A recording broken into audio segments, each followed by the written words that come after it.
If House Damia's notes are to be found anywhere, it will be here. Let us begin.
Yes, the ether signature is unmistakable. I've felt the traces of House Damia's resonance many times at the Great Work. Time to see what all the fuss was about.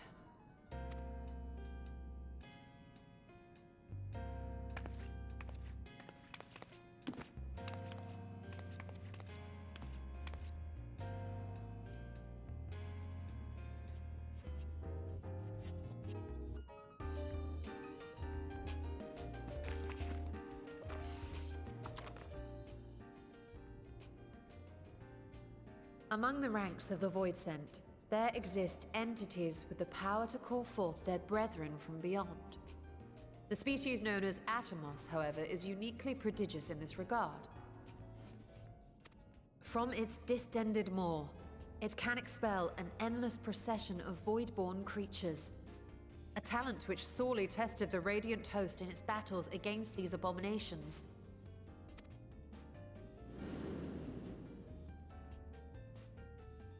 Surmising that the entity itself was acting as a void gate, we endeavored to capture a small specimen and subsequently examine its physiological structure.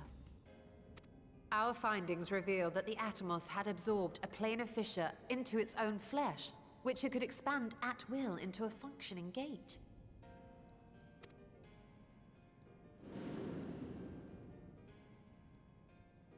Upon further analysis, we identified an ethereal wave pattern emitted during this process. A pattern we were able to emulate by passing crystal-stored ether through a specially designed prism. We proceeded to embed said prism into an arcane simulacrum, thus completing what we have dubbed our artificial Atomos.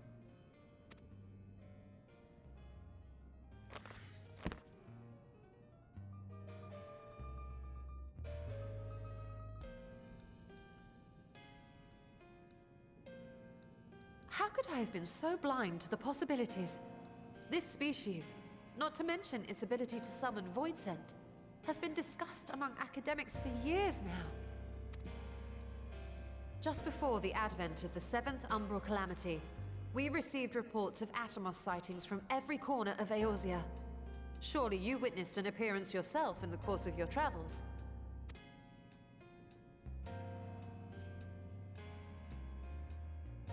And still, House Daemir went and built a mock Atomus of their very own.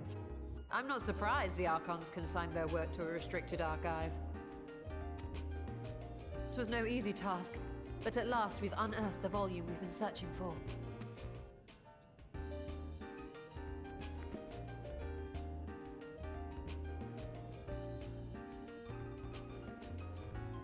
I'd be lying if I said I wasn't tempted to stay longer. See what other forbidden titles might be lurking on these shelves. Ah, but that would be abusing the very special privilege we've been granted now, wouldn't it? Better not.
ruins alone were impressive enough.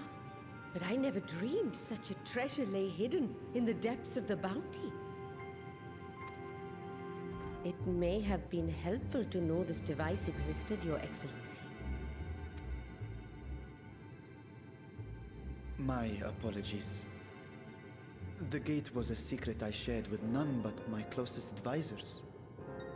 I feared for what might happen should those with ill intentions learn of its existence.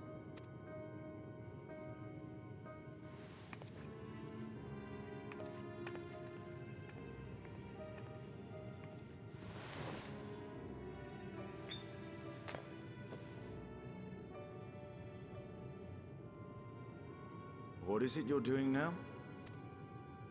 There's something I wish to verify. The NOAA reports claim that a short stint into the void carries little risk of etheric imbalance. Should one suffer an injury, however, or if one's expedition drags on longer than intended, that risk becomes significantly greater. Graha theorized that a warding scale would confer protection from the void's corrupting influence. But I would prefer to test that hypothesis before we set foot in the 13th ourselves. So, this is an experiment of sorts? Yes, an experiment. Tell me, how would you go about testing the efficacy of the warding scale?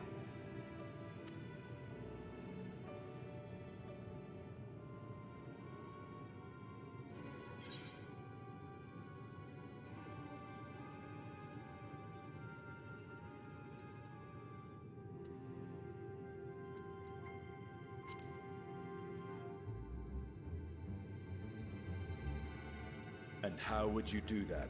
The gate is still too small for any of us to pass through.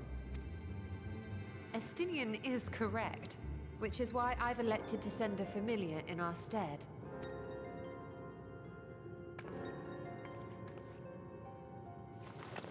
Now, a lowly imp can navigate a fissure, no matter how narrow.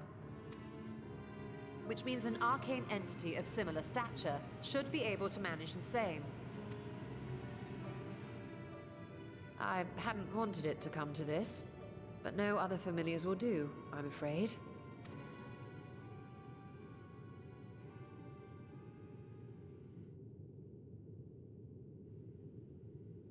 I mislike the sound of that. What manner of fiend does she mean to summon? From ocean rise and cloudbank form, from mountain spring and rainfall storm, from river flow and life be born.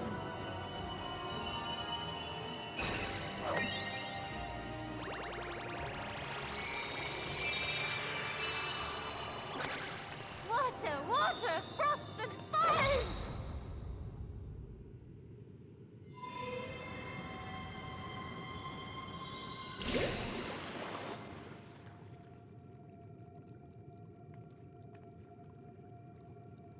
Ready your arms.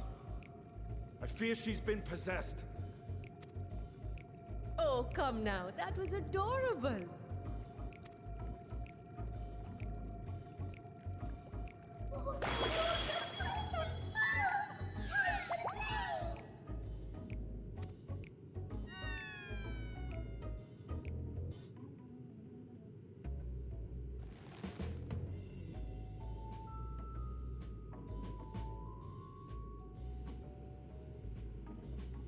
Though not my first choice, these familiars I conceived of as a child have the best chance of fitting through the gate.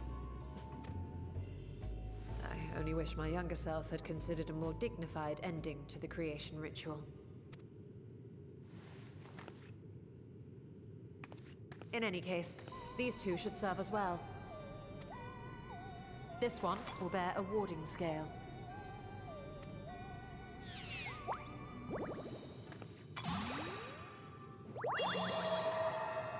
And when they return from the 13th, we can observe how the talisman, or absence thereof, has affected the progress of the Void's corruption. If I could impose upon you to open the gate. Your Excellency? Ah, yes, of course. We should also be wary of void scent slipping through while we conduct our experiment. Estinian, You are to keep Nidana safe from harm. As you say. You had best be on your guard as well.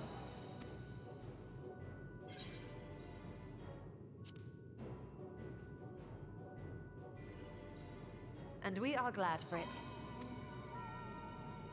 Let us begin, shall we?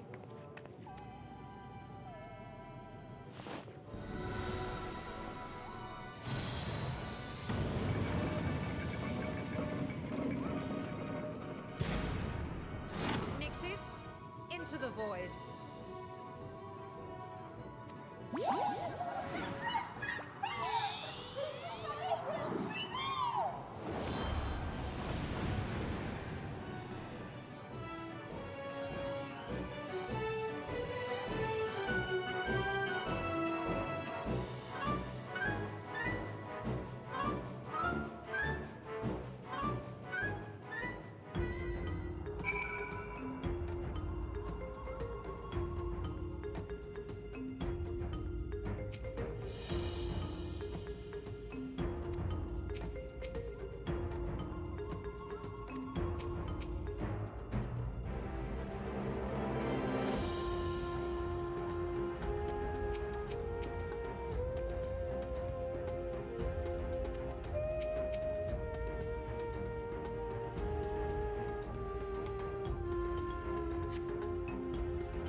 I think we've waited long enough.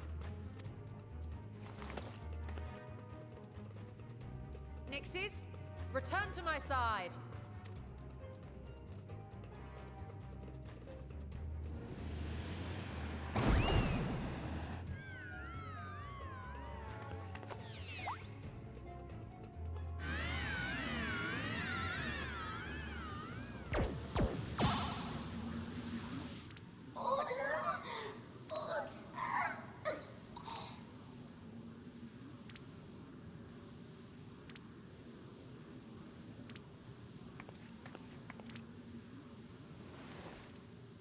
Thank you, little one. You did well.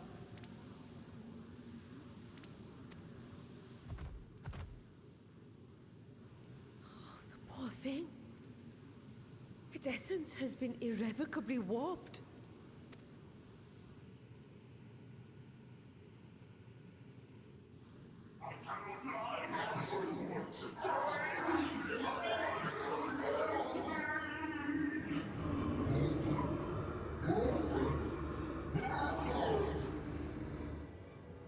We're out of time!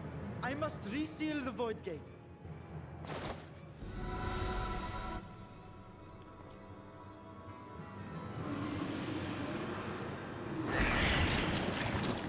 They're coming through!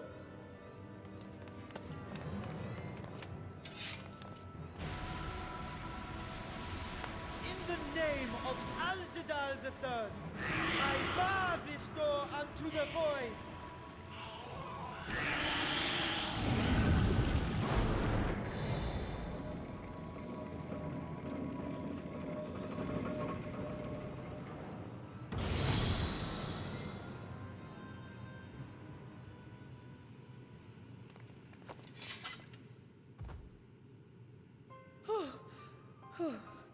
Well, that was a sharp lesson in the dangers of void gates.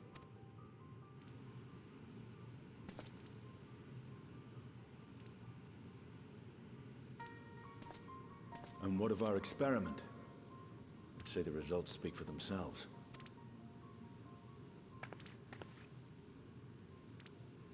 The unprotected Nixie has suffered extensive etheric corruption. As Nidana observed, it's well on its way to becoming a void scent. The one merged with the talisman, however, appears unaffected. I sense no changes to its equilibrium. Rest now, little ones.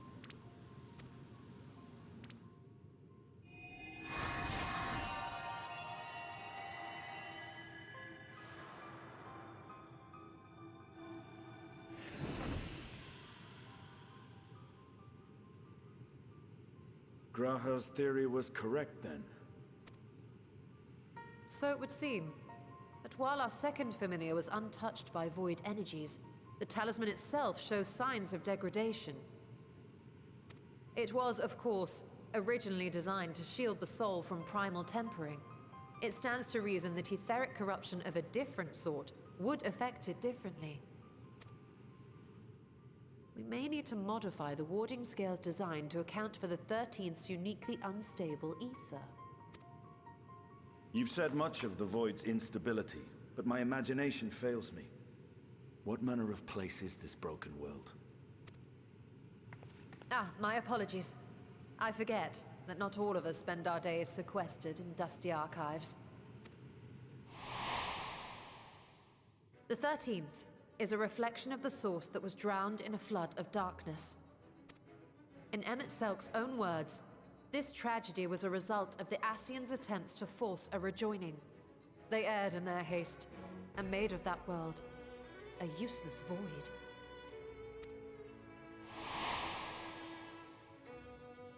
You remember Una Kalhai, the unusual child we met during our troubles with the Warring Triad. He explained the fate of the 13th thus. The champions of that ill-fated world used the stone known as Auracite to contain the power of primals. But those self-same heroes were gradually corrupted by the Auracite's bleeding energies, transforming into fiends with an endless hunger for ether. By the time anyone thought to oppose them, Light's strength had grown too feeble, and the balance of the 13th tipped into eternal darkness.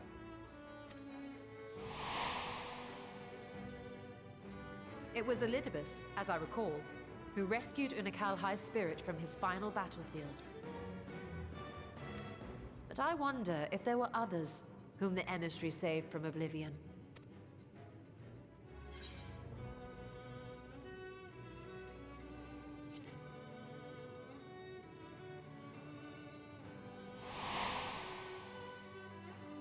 Silver, the adventurer who traveled with the Warriors of Light. And you say she was another of Elidibus's pawns?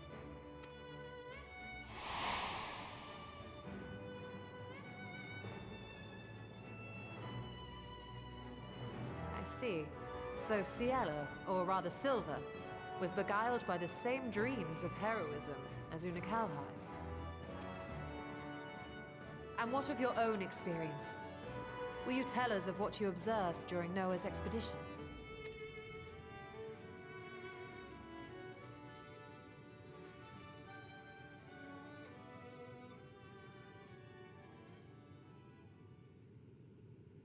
I can picture it now.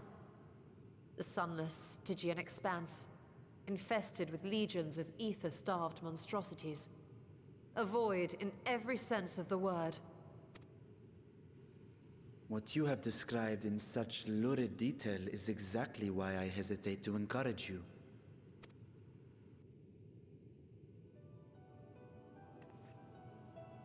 Worry not, great Vritra. Our journey into the 13th is but the first leg of a longer voyage.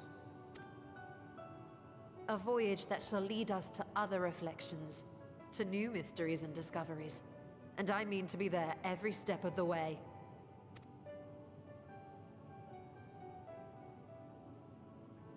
But first, I must focus on refining the warding talisman.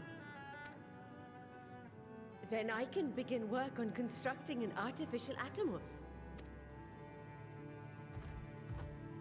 Or I could if I had the relevant manuals to hand. Might I be so bold as to request access to the Satrap's family archives?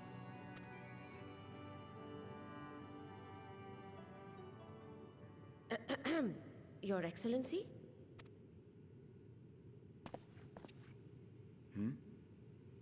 Oh, yes. That can be arranged. I will speak to my officials upon our return.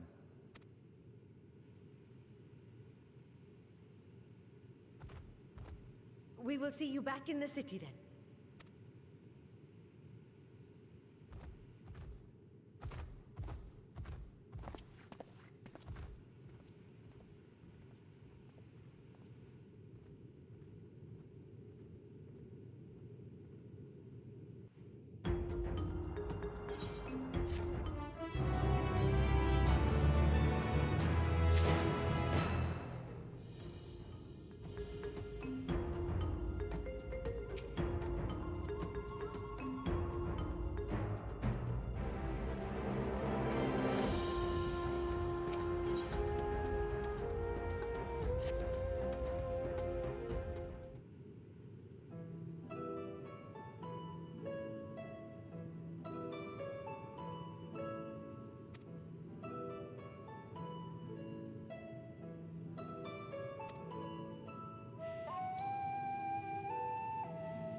Hey, Stola. The adjustments are going well, I hope? 'Tis a lengthy process, but the end is in sight, yes. That's wonderful news. I myself had some good fortune searching through the Satrap's private records. What I found was a transaction log dated around the same period as when Al-Zadal's legacy was built. It included a purchase list of highly exclusive alchemical components. And I knew I'd discovered the key to making the artificial Atomos. I then visited the High Crucible to commission the materials. After I'd explained my requirements, I was beset by volunteers insisting I allow them to help with the entire project. The usual reaction to someone forcing open a void gate is to run for the hills. Harnish academics certainly are a different breed. The alchemists of old were cut from a similar cloth. The unknown held no fear for them. Indeed, they were ever eager to seek new knowledge, regardless of the danger. And were you not also fearless, heedless even, in your determination?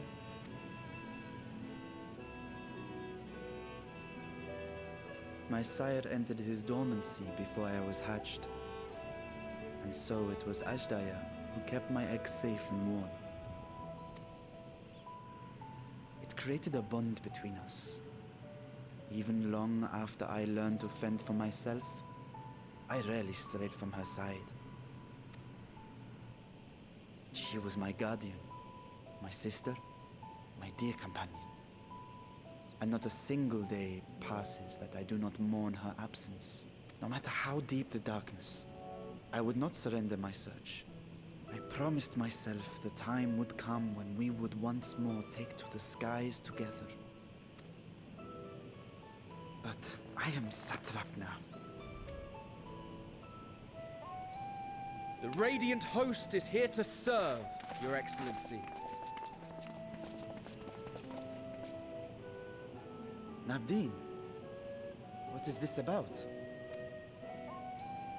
Celestinian told us of your predicament. For centuries you have protected Rads at Han, never showing your true self, hiding behind a curtain and living only in service to the people. Your dedication meant more to us than your deceit, and so did we accept you as our rightful ruler. After all that you have sacrificed for this nation, did you imagine we would begrudge you your heart's desire? We survived the final days. We are a strong and proud people. We, the Radiant Host, will keep Thavnair safe in your absence.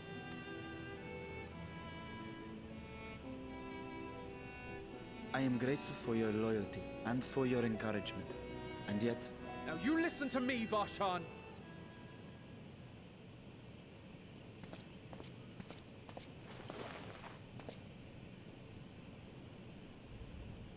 You are wearing that face, after all.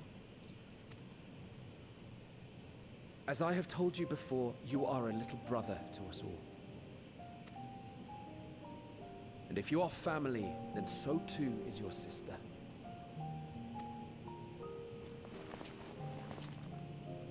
We are there for you if you need us. But do not ask us to sit by and watch while you abandon a sibling you have ached to rescue for millennia.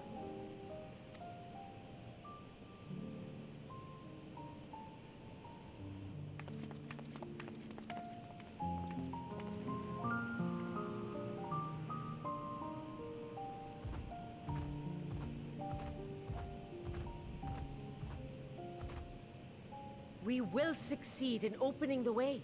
It is only a matter of time. All you need do is prepare to step through to the other side.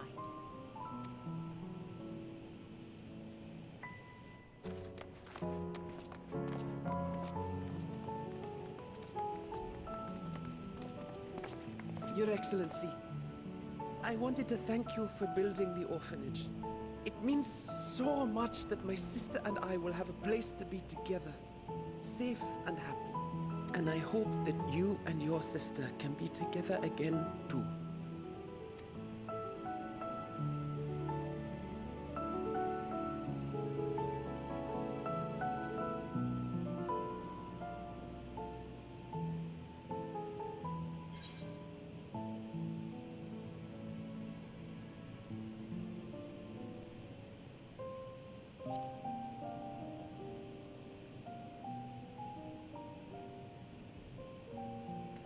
You're saying I should seize this chance? Take heart and protect them well. Such were the words I once said to you, and here I stand failing to live up to them. If my heart is torn, I am fit to protect neither Ajdaya nor Radzat-Han.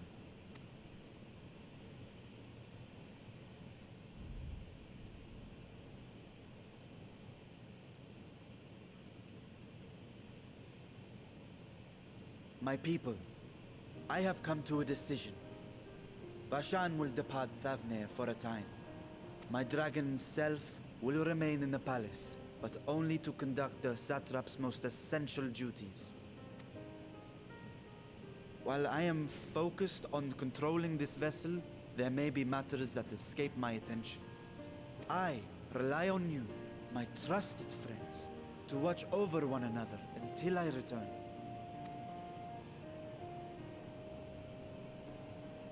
Take care and fair fortune, little brother. Many tears would be shed should you come to harm.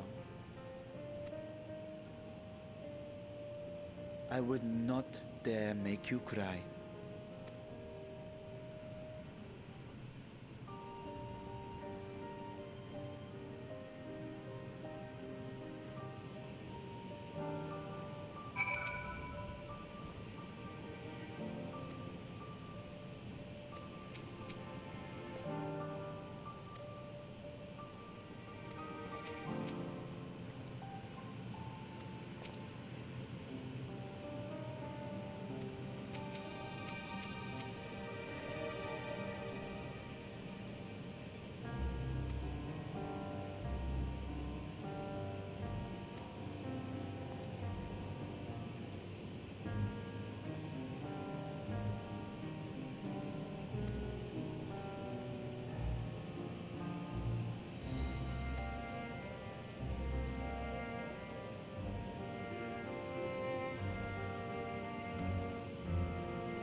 this world, bereft of singers,